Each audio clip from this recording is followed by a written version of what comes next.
If a Chime payment is reversed or you have an issue, first contact the merchant directly. Then report it in the Chime app by selecting the transaction and tapping the problem with this transaction.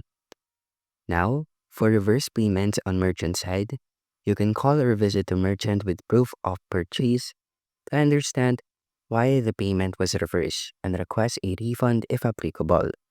You can also chat the Chime app. Look for refund notifications or pending transactions. Refunds typically take 5 to 7 business days after the merchant initiates them. Now contact the payer or employer. If a direct deposit was returned, you can confirm deposit details with your payer or employer and discuss alternative payment methods.